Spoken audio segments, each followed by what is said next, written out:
কি গো বউ, কোথায় গেলে? জলদি করে দুটো খাবার নিয়ে এসো তো। সেই সকালবেলা তো না খেয়েই জমিতে কাজ করতে চলে গেছি। এখন যে খিদে জ্বালায় পেটের ভেতরে ছুঁচো দৌড়াচ্ছে। উফ, এখন যে একদমই ভালো ঠেকেছে না গো। জলদি করে এসো তো। ওগো, এই নাও লাঠি, এই লাঠি দিয়ে তোমার পেটের ছুঁচোটাকে মেরে ফেলো তো দেখি, নইলে যে ছুঁচোটা তোমার পেটে থাকলে আরো ক্ষতি করবে। তাই না গো? হায়রে পোড়া কপালে, আমি কি বউ বিয়ে করেছি গো? শেষে কিনা একটা বোকা বউ বিয়ে করে নিজের কপালে নিজেই কুড়ুল মারছি। হায় হায় হায় হায়, আমার জীবনটাই বুঝি একেবারে শেষ হয়ে গেল এই বোকা বউকে নিয়ে। ওগো, আমি আবার কি করেছি গো? তুমি এত রেগে যাচ্ছ কেন? আমি তো তোমার ভালোর জন্যই ছুঁচোটাকে মারতে একটা লাঠি নিয়ে এসেছি।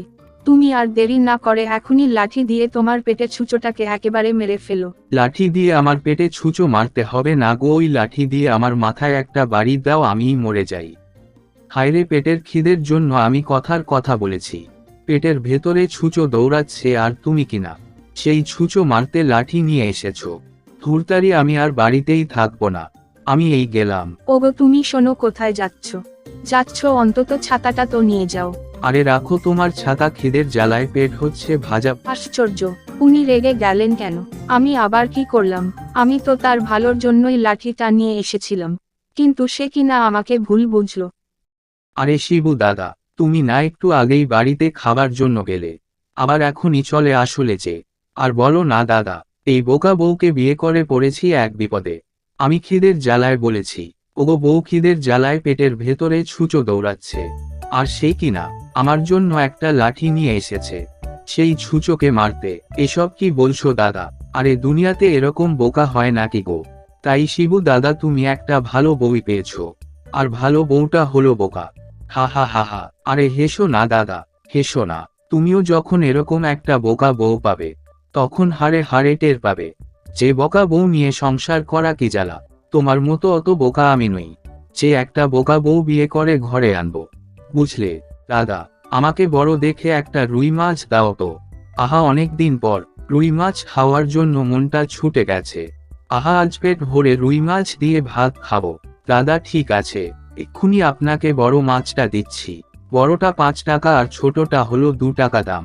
এখন বলুন আপনাকে কোন রুই মাছটা দেব? দাদা, আরে বড় রুই মাছটাই দাও। ছোট রুই মাছের স্বাদ কেমন একটা ভালো লাগে না। আচ্ছা দাদা ঠিক আছে, আপনাকে এখনই বড় রুই মাছ দিচ্ছি। ওই গো, শুনতে পাচ্ছ? এই নাও বড় রুই মাছ। এই যাও যাও, এই রুই মাছটা সুন্দর করে রান্না করো। আর শোনো, এই রুই মাছটা একটু দেখে শুনে রান্না করবে, বুঝেছো? আচ্ছা ঠিক আছে, তুমি কোনো চিন্তা করো না, আমি দেখে শুনেই রুই মাছটা রান্না করব। দেখবে তোমার খুব পছন্দ হবে। আচ্ছা ঠিক আছে, ঠিক আছে। এখন তুমি জলদি করে যাও, মাছটা আমাকে রেঁধে দাও। আমার যে অনেক দিন ধরে রুই মাছ খেতে মন চাইছে। উনি কি করে জানলো? ও মা, দেখো দেখি, আমি একদমই ভুলে গেছি আমাকে যে উনি মাছ দেখে শুনে রান্না করতে বলেছিলেন, আর আমি কিনা না দেখেই মাছ রান্না করছি। না না, এখন আমি সারাটা সময় মাছ দেখে শুনে রাখবো। দেখে শুনে মাছ রান্না করতে উনি আমাকে বলেছে। আরে অনেকক্ষণ তো হয়ে গেল মাছের দিকে তাকিয়েই আছি, এবার বুঝি মাছ দেখে শুনে রান্না হয়েছে। এখন যাই, ওনাকে মাছগুলো খেতে দিয়ে আসি। আজ উনি নিশ্চয়ই অনেক খুশি হবেন। ওগো, এই নাও তোমার বড় রুই মাছ।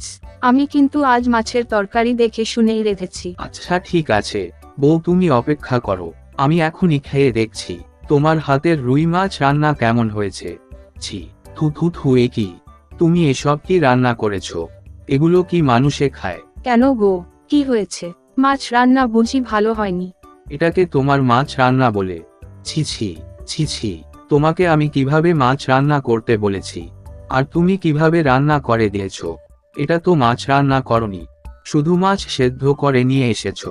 ও মা, তুমি তো বললে এভাবে রান্না করতে। আমি তো শুধু তোমার কথা মতোই রান্না করেছি গো। আরে, আমি তোমাকে কিভাবে রান্না করতে বলেছি?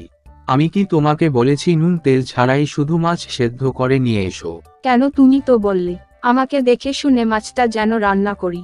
আর আমি তো তোমার কথা মতো চুলোয় মাছ বসিয়ে সারাক্ষণ দেখে শুনে রান্না করলাম।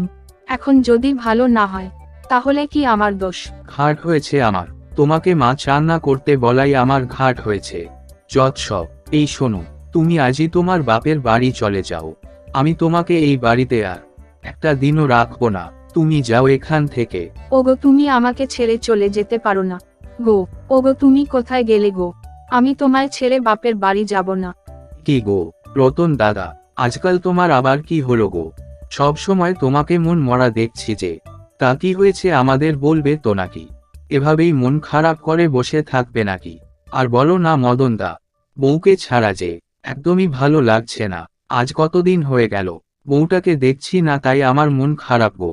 যাই বলো রতন দা, তোমার বউটা বোকা আছে বলেই তুমি ভালো আছো, নইলে যে তোমার সংসারে কি হতো সেটা আর নাই বা বলি।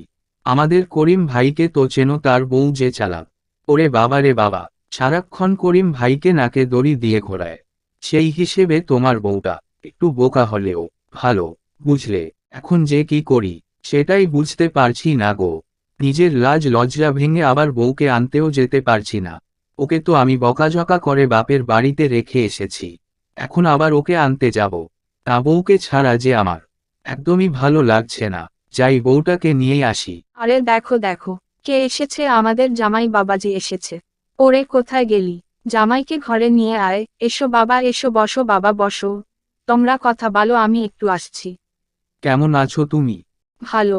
বউ তোমাকে ছাড়া যে একদমই ভালো লাগছিল না, তাই আর দেরি না করে চলে এলাম। হ্যাঁ ভালোই করেছো। আমি যে তোমার আশায় পথ চেয়েছিলাম গো। এখন চলো তোমাকে দুটো খেতে দিই। না না, খাওয়া দাওয়া পরে হবে। আগে বলো তুমি আমার সাথে যাবে? হ্যাঁ অবশ্যই যাব। তুমি আমার স্বামী, তোমার সাথে অবশ্যই যাব। এরপর রতন এবং তার বউ বাড়ি ফিরে গেল এবং তারা সুখে দুঃখে সংসার করতে লাগলো।